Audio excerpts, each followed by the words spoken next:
video, we're going to go over the account setup for both the administrative side of CIF Home and also for the school user side. To access a school user account, you're just going to simply type in the web address into the browser address bar and then hit enter or return, and then you will be prompted to log in on a login screen here. And this is for the school users. For the administrative panel, for the CIF staff, what you're going to do is you're going to type in the address for the website followed by a /admin, and that will bring you to the admin control panel. From here we can log into our accounts. So here we are logged in as a CIF administrator, and then on the other tab we are logged in as a school user. So you can see the difference between the two accounts. If you look on the top right hand section of the screen, it'll say on the school account which school they're associated with, what their position is, and if they are a league user or not. If we look at the administrative panel, it will say the position of the person that is in the CIF administrative account. And you'll also notice that there are different items on the left-hand navigation bar from the CIF admin account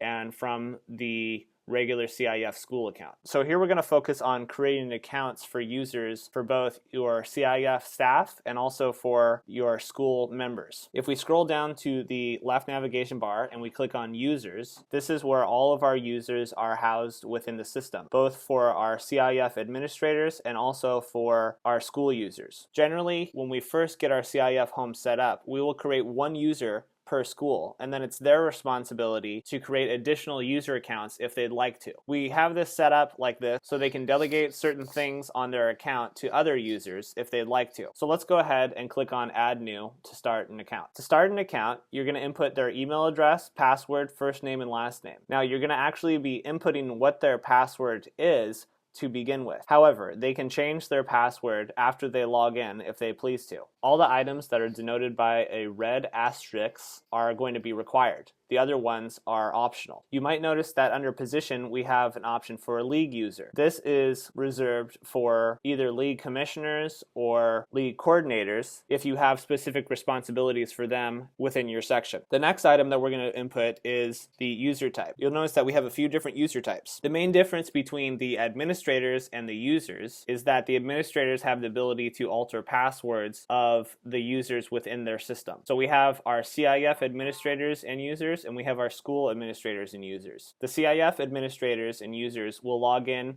by using that /admin on the address bar, as we can see here on this account. The school administrators and users will log in with just the address without the admin. Here you can notice that we also have liaison users, but this is custom just to this particular section, so we're not going to go over that in this video. We're going to choose school administrator for this example. After we choose school administrator, then we will be prompted to input which school that this user belongs to. Here we can click on select school, and then we can type in the name of the school, and it'll show up in the search box here. If we are creating a league user account and we check this off here, then it will prompt us to select a league that that person is associated with. You probably have already watched the constants video, and you'll want to make sure that you fill out all of the leagues and all of the schools first before you set up accounts. You'll notice that after we created our user type account, that it selected a variety of things on our permission module. What the permission module is it's closely aligned with all the items that we have on the left-hand navigation bar. If we click dues on their account, they will be able to access dues. So if we jump over to our user account, you can see that we have a dues navigation item. So that means that we have allowed this particular user access to dues.